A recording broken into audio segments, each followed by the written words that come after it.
လီနာမမျှော်လင့်ပဲနိုးလာတဲ့အခါသူမဘေးမှာဂျိုသားတစ်ကောင်ကိုတွေးလိုက်ရတာကြောင့်ရင်ခုန်တန်တွေမြန်လာခဲ့ပါတယ်။သူမထွက်ပြေးဖို့ကြိုးစားပေမဲ့အပြင်မရောက်ခင်မှာပဲအဲ့ဒီဂျိုသားကသူမလှုပ်မရအောင်အတင်းဖိထားလိုက်ပါတယ်။သူမအစွမ်းကုန်ရုန်းကန်ခဲ့ပေမဲ့မထူးခြားခဲ့ပါဘူး။ဂျိုသားကသူမကိုပို့ပြီးတော့ပဲတင်းတင်းကြပ်ကြပ်ဖိညက်ထားခဲ့ပါတယ်။ဖီအားတွေပြင်းထန်လွန်းတာကြောင့်သူမသတိလစ်သွားခဲ့ပါတယ်။ဂျိုသားဟာသူမရဲ့လှုပ်ရှားမှုတိုင်းကိုလိုက်ကြည့်နေပြီးသူမလှုပ်သမျှကိုလိုက်လုပ်နေခဲ့ပါတယ်။သူမပြန်နိုးလာတဲ့အခါမှာလည်းဂျိုသားကထွက်မသွားသေးပါဘူး။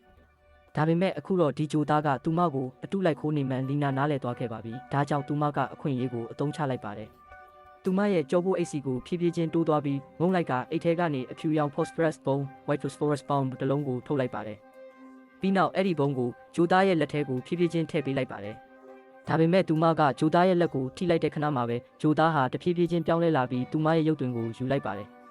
ဒီဂျိုသားဟာလူသားရဲ့မျိုးဗီဇ genes တွေကိုချက်ချင်းကူးယူနိုင်စွမ်းရှိတယ်ဆိုတာပေါ်လွင်သွားခဲ့ပါတယ်။သူမတုံ့လှုပ်သွားပေမဲ့အခုချိန်မှာအရေးကြီးဆုံးကဒီနေရာကနေလွတ်အောင်ပြေးဖို့ပါပဲ။ဒါကြောင့်သူမဟာဘုံရဲ့ safety pin ဘေးကင်းရေးပင်ကိုဖြုတ်လိုက်ပြီးအဲ့ဒီနေရာကနေအမြန်ဆုံးထွက်ပြေးခဲ့ပါတယ်။ဂျိုသားဟာချက်ချင်းပဲမီးလောင်ကျွမ်းသွားခဲ့ပြီးသူမလည်းမီးပြတိုက်ထဲကနေအောင်မြင်စွာထွက်ပြေးလွတ်မြောက်နိုင်ခဲ့ပါတယ်။